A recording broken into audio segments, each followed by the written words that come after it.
아니, 근데 말씀하시는 걸 들어보면은 열정이 어마어마한데 그걸 우리나라 안에서는 다 충족시킬 수 없었기 때문에 그런 거잖아요. 그쵸. 네. 그렇게 해서 대만에 가게 돼서 대만에서의 그 유학 생활이라고 해야 될까요? 선수 활동은 좀 순탄했습니까? 그러니까 처음에는 그냥 이제 아버지를 피해서 왔다는 것만으로도 뭐 이루 말할 수 없이 행복했지만 그래서 제가 여쭤본 거예요. 네. 물론 이제 당구를 더 잘 치고 싶은 마음도 있지만 도피하고 싶다는 생각이 워낙 컸으니까 네. 처음 가가지고 좀 이야 하면서 놀러 다니거나 그러진 않았을까 생각이 들어요. 일단 놀러 다니기에는 그 당시에는 뭐 핸드폰이 인터넷 저희 뭐 되지도 않고 말이 안 통하니 일단 뭐 PC방을 갈 수도 없고 저 진짜 당구만 쳤어요. 안 정말 믿으시겠지만 난 사람이다 난 사람이야. 아니 그게 아니라 할 게 없어서 할 게 없어서도 있고 그러니까 너무 당구 치기 좋은 환경이었어요. 아는 사람 없죠, 친구 없죠, 한국말 할 줄 아는 사람 주변에 없죠. 그 이제 회장님이 지정해준 이제 당구장이 있는데 당구장 집 근데 동남아잖아요. 곤충이 되게 많이 살아요. 약간 습하고 따뜻하고 해서 네, 곤충이 되게 많이 살아요. 집에도 곤충이 되게 많아요.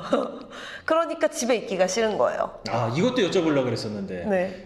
무서워하거나 싫어하는 게 있긴 있군요. 집에 돌아다니는 곤충을 좋아하는 사람은 별로 없을 것 같아요. 이거 곤충도 곤충 나름인데 그냥 웬만큼 작은 녀석 이렇게 있으면 그냥 잡아버리면 에이, 되잖아요. 동남아 가보셨을 거 아니에요. 바퀴벌레 같은 것도 엄청 사이즈가 달라요. 이 정도 사이즈인가요? 근데 왜 우리 갑자기 바퀴벌레야? 그 발소리가 들려요. 이게 사각사각 하면서 이렇게. 그럼 어느 정도 크기인지 아시겠죠? 너무 양념 많이 치시는 거 아니에요? 진짜예요. 진짜 대만 살아본 사람은 알아요. 그리고 날아다니는 것도 맞고, 그리고 왜 그 바퀴 잡는 이 집 있잖아요. 네. 동그란 거. 거기 낑겨서 바퀴벌레가 못 나와. 그럼 제대로 죽이기도 힘들겠네요. 그러니까 어느 정도 사이즈인지 아시겠죠? 걔가 커갖고 거기에 머리를 꼈는데 얘가 뒤로는 못 오니까 거기 이렇게 껴갖고 이렇게 하고 있는 너무 싫어. 동남아 쪽에서 이제 장기간 체류하면서 이런 환경을 보신 분들이라면 이게 거짓말이 아니라고 생각하시겠지만 그렇지 않은 분들, 저 같은 사람들은 진짜예요. 믿을 근데 수가 그렇다고 그러니까 어쩔 수 없는 환경이잖아요. 네. 제가 어떻게 할 수 없는 환경이고 그래서 어쨌든 뭐 그 친구들을 소중하게 좋은 곳으로 제가 보내주기도 했지만 그래서 당구장에 있는 시간이 굉장히 길었어요. 그러면은 이제 당구장, 클럽에는 그런 벌레들이 없고 집에는 있고. 있기는 한데 이제 내가 움직이고 있고 거긴 잡아줄 사람이 있잖아요. 내가 잡지 않아도 되잖아요. 그리고 난 집중하고 있으니까 안 보일 수가 있어. 일단 당구대 위에선 잘 안 나타나니까. 근데 누군가가 이 사람이 있는 곳으로 자꾸 나가게 되는 거죠. 근데 사람이 있는 곳이 그나마 이제 얼굴 좀 알고 내가 뭔가 할 수 있는 데는 당구장밖에 없으니까 거기에서는 또 제가 인정을 받잖아요. 그렇죠. 선수로서. 그러니까 그 공간이 저한테는 제일 마음 편한 공간이었던 것 같아요. 그래서 보통 하루 평균 16시간씩 당구장에 있었어요. 16시간이요? 16시간 이상. 16시간 이상을 그럼 어느 정도 기간을 16시간 이상 연습을 한 거예요? 한 3개월 하니까 구급차에 실려가더라고요. 제가 한번 실려간 적 있어요. 영양실조? 뭐 어떤 이유로 쓰러진 거예요? 과로. 과로? 잠도 거의 안 자고? 네. 그러니까 집에서 이제 바퀴벌레 때문에 잠을 잘 못 자는데 그래서 이제 편도선이 붓게 된 거예요. 이제 왜 그러냐면 밖 온도차가 엄청 심하잖아요. 밖은 되게 덥고 당구장 안은 엄청 추울 정도로 시원하고 이러니까 이제 컨디션이 많이 안 좋아진 거죠.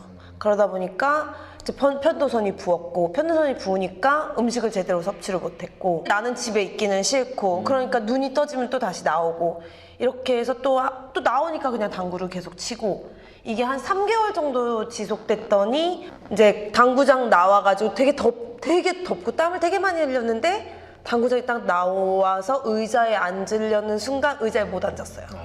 쓰러졌어요. 그래가지고 이제 구급차에 한번 실려간 적 있죠.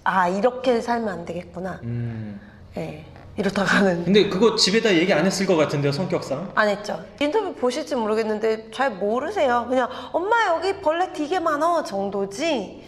괜히 또 그렇게 얘기해서 여기 못 있겠어 그러면 그냥 들어와 하면 또 네, 한 번도 못 있겠단 말 해본 적이 없어요. 들어와라고 할까봐. 한 번도.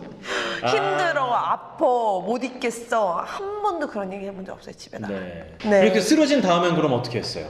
일단 잘 챙겨 먹으려고 노력을 했고 잠도 조금 더 자려고 노력을 했고 그러다 보니 친구들이 하나 둘 생겼고 밥을 같이 먹을 사람이 생기고 그렇게 하면서 한 1년이 지나니까 적응이 어느 정도 되더라고요. 처음엔 그냥 완전히 당구만 친 거네요. 뭐 네. 친구를 사귀고 적응을 하고 뭐 어디 놀러 다니든 휴식을 취하든 이런 거 없이. 없었어요. 전혀 놀러 다니고 이런 거는 처음 2년 생활 내내 없었던 것 같아요. 그러니까 2년 평균 당구 친 시간이 몇 시간이야? 2년 평균으로 봤을 때 하루 14시간 이상이에요. 2년을 14시간. 평균으로 봤을 때. 14시간 그런 정도로 공부를 했으면 사법고시도 붙지 않았을까요? 그 정도로 했으면. 아유, 의자에 많이 못 앉아 있어서 그건 안 되겠더라고요. 그럼 서서 네, 공부했으면 됐죠. 가만히 못 앉아 있어요, 잘. 당구대에서 이러면서 책을 보면 되잖아요. 예. 네, 알겠습니다. 넘어가요. 그러면 이제 그 정도로 하루에 14시간, 16시간 이상씩 연습을 해서 처음으로 성과를 낸 건 언제예요? 한 3달 만에 랭킹전에서 우승을 했어요. 그쪽, 랭킹전에서? 예, 여자 랭킹전에서. 그럼 그 당시에 대만 당구 협회 연맹 뭐 이런 게 있으면 거기에 등록을 한 거예요? 등록을 따로 하지는 않았는데 다 출전할 수 있게 해주셨어요. 뭐 출전 제한, 자격 제한은 예, 없이. 거기는 지금도 그래요. 되게 개방적이고 외국 선수들이 와도 자국 랭킹전을 다 참가할 수 있게 해놨어요. 그게 어떻게 보면 또 대만 당구 발전의 비결이었지 않나. 굉장히 그렇죠. 오픈되어 있었다는 게 폐쇄적이지 않고. 보통 섬나라인 경우에는 전반적으로 좀 폐쇄적인 경우가 많은데 대만은 좀 특이한 굉장히 케이스네요. 자유로워요. 전혀 폐쇄적인 느낌도 없고 개방적이고 자유롭고. 네, 그래서 저는 사는 동안 되게 편했어요, 사실 대만. 그래서 석 달 만에 대만 가서 랭킹전에서 우승을 하게 됐는데 처음에 넘어갈 때와 석 달 뒤에 우승을 할 때 자신의 실력의 차이를 좀 느낄 정도가 됐나요? 그 3개월이 제가 당구 인생 중에 가장 많이 성장한 시간이라고 생각을 해요. 당구에 대한 생각도 제일 많이 했고 당구를 친 시간도 제일 길었고 그 다음에 정말 적극적으로 다른 사람들 공을 구경을 했고 하이에나처럼 정말 저 잘 친 사람 내 눈앞에 있잖아. 뭘 내가 저기에서 받아들이지? 라는 걸 가장 적극적으로 했던 시기였던 것 같아요. 그렇다면 그 당시에 가장 눈여겨서 또는 가장 많이 지켜본 선수가 있다면 어떤 선수요? 여자 선수 중에는 류신메이라는 선수가 있고요. 네. 남자 선수 중에는 양칭순이라는 선수가 있어요. 류신메이 선수는 세계 랭킹 1위 하시던 분 아닌가요? 맞아요. 네. 그래서 여자분이신데도 굉장히 파워풀한 테크닉을 구사를 하시는 분이고 여전히 제 마음속에는 또 유일한 우상이시기도 하시고 김가영 선수는 늘 남의 우상 역할을 하지 누군가를 우상으로 생각한다는 건 참 와닿지 않는 일이거든요. 사실은 제가 누구를 바라봤던 시간이 더 길었죠. 누군가가 저를 바라본 시간보다 뭐 그거야 이제 근 몇 년 사이의 일이라고 생각을 하고 저는 그분을 고등학교 1학년 때부터 계속 바라봤으니까. 그렇다면 대만 넘어가기 전부터 선망하던 분을 바로 옆에서 같이 공을 칠 수 있고 타는 걸 볼 수 있고 굉장히 좀 뿌듯한 시간이었겠어요. 아, 엄청 설렜죠. 그러니까 만나보는 것만으로도 설렜고 중국어를 한마디 한마디 배워서 이분이랑 대화를 할 수 있는 것만으로도 되게 뿌듯했고 성공한 덕후라고 볼 수 있겠네요. 그쵸. 그리고 또 제가 조금 더 뒤에 얘기기는 하지만 첫 세계선수권대회 우승 결승전은 이분이랑 쳤어요. 아, 류신메이 선수랑. 네. 굉장히 떨렸겠어요, 그 당시에. 떨림보다는 감격스러웠어요. 내가 이분이랑 어깨를 나란히 하고 세계선수권대회에서 결승전에서 칠 수 있다는 게 되게 저는 그냥 그 자체로 되게 감동이었어요. 그렇게 해서 대만에서의 유학 생활을 몇 년을 하신 건가요? 2년 일단. 딱 2년? 네, 딱 2년. 저한테 제가 준 시간도 2년. 2년 안에 대만 평정을 평정하자. 하겠다. 네. 그래서 평정을 하고 온 거예요? 하고 미국으로 갔죠. 하고 거기서 미국으로 네. 처음에 한 달은 밴쿠버에 있었어요. 밴쿠버에. 네, 캐나다에 그래도 아는 분이 계셔가지고 대만 당구 선수인데 캐나다에서 살고 계시는 분이 계셔서 한 달 동안 그분 집에서 이제 신세를 졌죠. 우리나라에서 대만 넘어갈 때 2년 안에 평정을 하자라고 생각을 한 거야? 아니면 대만은 평정할 때까지 있고 다른 걸 하자라고 생각한 거야? 아니 2년 안에. 딱 2년 안에? 네. 해서 정확하게 2년 안에 평정을 하고 근데 그 전에 평정을 했죠. 어떻게 보면은 랭킹이든 아니면은 뭐 우승 횟수든 랭킹 랭킹 1위는 찍었을 거고 네. 우승은 몇 번을 하신 거예요? 아 모르겠어요. 셀수 없어요? 많이 했어요. 왜냐면 그 류신메이 선수랑 저랑 둘이서 이제 거의 이게 둘이서 나눠 갖기를 하는데 처음에는 그분이 더 많이 하셨고 한 1년 지나니까 둘이 비슷하게 했고 2년 됐을 땐 제가 더 많이 했으니까. 대만 선수들도 깜짝 놀랐겠네요.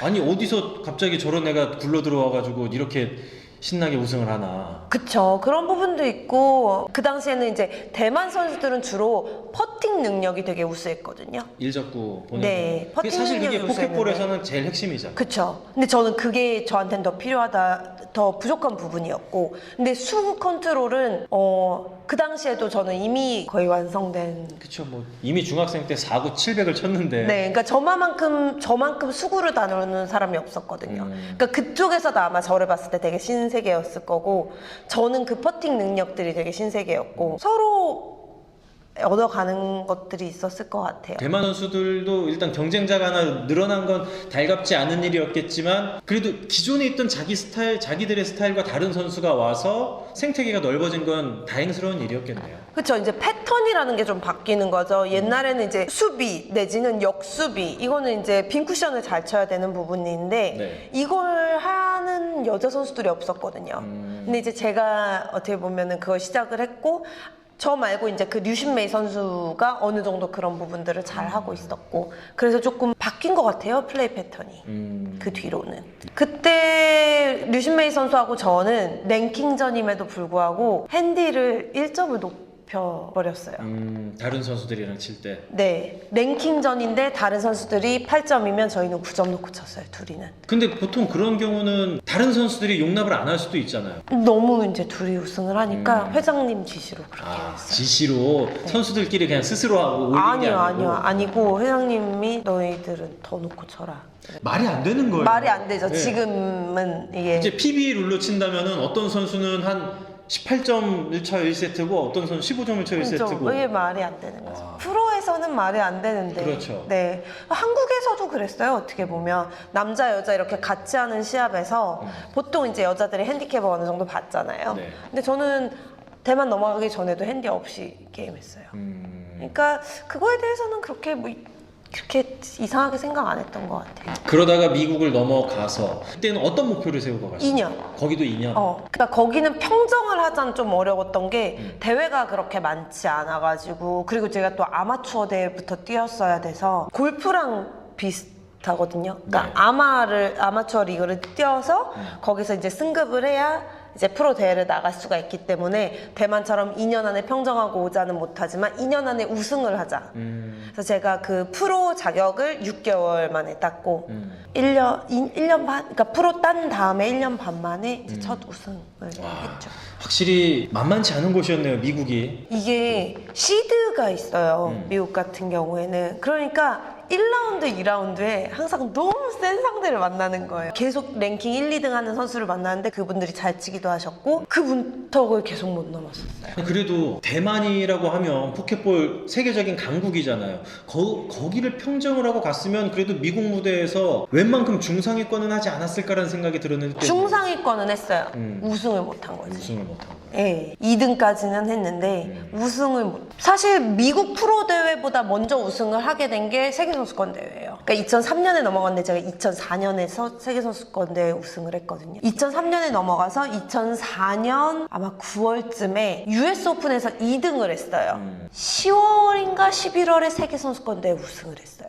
그 해는 잊을 수 없는 해가 되겠네요. 네. 그래서 어떻게 보면은 뭐 2년 안에 뭔가 제가 원하는 바는 또 이룬 거죠. 세계선수권 대회 우승을 하게 되고 또 미국에서 뭐 최소한 뭐 준우승, 우승도 하고 그래서 미국에서도 얻을 만큼 2년 동안. 그래서 2년 동안 우승을 하고 어느 정도 성적을 낸 다음에 그 뒤로도 계속 미국 대회에도 활동을 하긴 했잖아요. 랭킹 1등은 못했고요. 2년 뒤에도.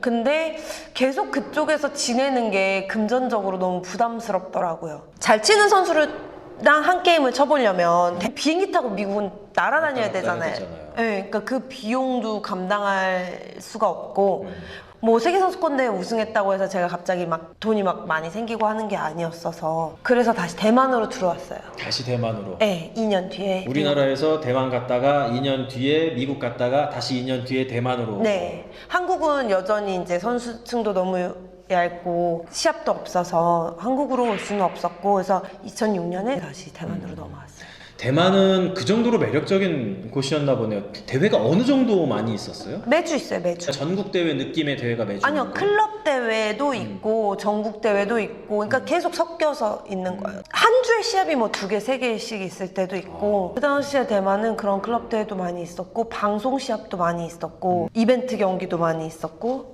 그래서 쉴 틈이 없었어요. 당구를 치는 거에 있어서. 가장 열정 넘치고 에너지 넘칠 때 쉴 틈 없이 당구를 칠 수 있어서 정말 좋은 환경이었겠네요. 네, 네. 저는 그게 굉장히 또 그 환경도 되게 큰 역할을 했다고 생각을 해요. 그렇게 있다가 대만에서 어느 정도 있다 우리나라로 들어오게 됐나요? 2011년에 한국으로 다시 들어왔어요. 굉장히 오래 있었네요. 10년을 해외에서 활동을 한 포켓 거네요. 선수로서는 거의 70% 80%를 대만에서 생활을 한 거죠. 그런 만큼 뭐 이제는 중국어도 뭐 그냥 술술술 나오는 수준이겠네요. 문맹이라 네. 읽고 쓰지는 잘 못하더라도 말은 아 왜요? 성룡도 그 영어는 굉장히 자연스럽게 잘하는데 전혀 쓰질 못한다잖아요. 그거 신기해요. 왜냐면 영어는 말하면은 그래도 비슷하게 발음이 비슷하니까. 근데 한문은 이게 말한다고 쓸 수 있는 글자가 아니라서. 그렇죠. 외워야 되는 거죠. 그래서 네, 문맹이에요. 결론은 문맹이에요. 문맹이다. 말은 대화는 말은 잘 통하지만 하지만 문맹이에요. 표지판 정도도 못 읽어요 그러면? 읽는 거는 그래도 쓰는 것보단 좀 나아요. 그러니까 뭐 예를 들면 드라마 같은 걸 보면은 예. 어려운 단어가 많이 안 나오잖아요. 그냥 뭐 사랑한다, 관심 있냐, 뭐 이 정도 읽을 줄 알아요. 한쪽으로 치우친 언어 습득 능력인데요. 아주 재밌습니다. 다른 지역으로 또 이제 다른 무대로 도전하는 것들도 즐겨하면서 다른 종목에도 관심을 많이 보이는 걸로 알고 있어요. 좀 이질감이 있는 다른 쪽에 대한 거부감이 없는 거 아니에요? 그렇죠. 이제 포켓볼도 치다가 또 차이니즈 에잇볼이라고 중국에서 굉장히 성행하고 있는 또 다른 또 테이블이고 스누커랑 포켓볼의 결합이라고 해야 될까? 그래서 테이블은 크기는 포켓볼 테이블이랑 비슷한데 모양은 스누커 테이블이랑 비슷해요. 스누커 작은 테이블에서 하는 거. 네. 그래서 어려워요. 공을 넣기가 더. 공도 덜 구르고 더 넣기도 어렵고. 근데 그것도 제가 대회를 참가해서 네, 우승 경력은 없고 그거는 이제 세계선수권대회 3위가 가장 좋은 성적이에요. 또 스누커 대회도 나가본 적이 있고요. 김가영 선수가 스누커를 치는 모습이 그려는 지는데 어떻게 칠까가 굉장히 궁금하거든요. 되게 스트레스 많이 받게 쳐요. 못 쳐요. 그리고 이제 그 차이니즈 에잇볼이 스누커 소대다 보니까 테이블 천도 스누커 천을 쓰지 않나요? 맞아요. 그게 약간 결이 있잖아요. 그쵸. 그게 그것도 차이가 실제로 많이 있나요? 이용할 수 있어야 돼요. 그걸 당연히 이제 차이니즈 에잇볼 선수들은 이용을 하는데 네. 저는 할 줄 모르죠. 근데 이제 뭐 지금이야 어느 정도 이제 대회도 나갔고 세계선수권대회도 몇 번 나갔고 하니까 예전보단 좀 낫기는 하죠. 그리고 이제 다시 3쿠션으로 이제 넘어와서 치고 있고. 근데 포켓 선수일 때도 가끔씩 외도는 했었어요. 3쿠션도. 예전에 뭐 우리나라 국내 대회 때도 정보라 선수랑 같이 돌아가면서 전국 대회에서 여자부 캐롬 3쿠션 우승하기도 했었잖아요. 한 3번, 4번? 네. 그 정도는 한 것 같아요. 제가 듣기로는 정보라 선수랑 김가영 선수가 출전해가지고 자꾸 우승하다 보니까 이제 연맹 선수는 포켓이면 포켓, 캐롬이면 캐롬 한쪽으로만 선수 그 대회 신청을 해야 한다라는 규정이 바뀐 걸로 알고 있거든요. 그게 뭐 저희가 우승을 해서인지 아니면 뭐 다른 이제 행정적인 문제가 경기 운영하는데 문제가 있어서인지는 정확히는 잘 모르겠어요, 사실. 근데 뭐 이제 못 나온다고 하니까 어차피 뭐 저한테는 이게 일탈 같은 거였기 때문에 뭐 어쩔 수 아쉽지만 어쩔 수 없지. 그리고 그냥 안 나갔었죠. 네. 방송에서 이제 뭐 춤도 좀 추셨잖아요. 그거는 제 취미 활동이라고 볼 수는 없고요. 네. 그것도 도전이었어요, 그냥. 그렇죠. 그 도전인 게 중요한 거잖아요. 제가 몸치예요. 몸치까지는 아닐 것 같은데요. 몸치예요. 몸치의 반사신경이 굉장히 떨어지고요. 그러면 제식 훈련 같은 거 하면 이렇게 같이 나가나요? 아, 그 정도는 아니고요. 그래서 그것도 고사를 이제 했었어요. 처음에는 네. 도저히 내가 어떻게 이건 완전 망신이다. 못 나간다. 이렇게 생각을 하다가 한번 해보지 않겠냐. 되게 좋은 의미가 있을 거다. 그래, 맨날 잘하는 것만 남들 앞에서 했지 못하는 거 한번 해보자. 그랬을 때 나는 어디까지 내가 할 수 있는지 한번 보자. 아니나 다를까 무대 위에 올라가니까 눈앞이 깜깜해지고 발이 안 떨어지고 되게 도움이 많이 됐다고 생각을 해요. 그 눈앞이 깜깜해지는 경험을 당구 치면서는 못 해봤거든요. 해본 적이 없겠죠. 네. 근데 그런 경험을 했었고 그로 인해서 오히려 더 멘탈적인 부분이 좋아진 부분들이 있어요. 그래서 좋은 경험이었고 용기 내길 잘했다. 한 번씩 뭔가 내가 두려워하는 것에 대한 도전은 한 번씩 해보는 것 같아요. 조금 잔잔하다 싶으면 뭔가 하나 새로운 거 도전. 또 너무 요즘에 나 잔잔하게 그냥 하던 것만 한다? 그럼 또 뭔가 하나 도전. 이런 식으로 약간 패턴이 있는 것 같아요. 근데 남들은 도전을 할 때 인생에서 그런 큰 도전이 많지가 않은데 김가영 선수는 그런 도전을 굉장히 자주 하는 것 같아요. 이게 목숨 걸고 하는 도전이 아니기 때문에 할 수 있는 것 같아요. 죽지 않잖아요. 제가 좀 망신을 당할 뿐이 좀 창피할 뿐이지. 물론 그 창피함을 정말 목숨보다 소중하게 생각하시는 분들도 계시지만 저는 그냥 창피함은 창피함이라고 생각하거든요. 그 뭐 댄스 프로그램에 나가는 정도는 그렇게 볼 수 있지만 3쿠션 쪽으로 대회를 이렇게 계속 나오게 된 것도 어떻게 보면은 상당히 큰 용기가 필요한 도전이고, 그리고 선수 활동만 하다가 지금은 지도자로서 의미 없는 도전 또는 쉬운 도전은 아니라고 보거든요.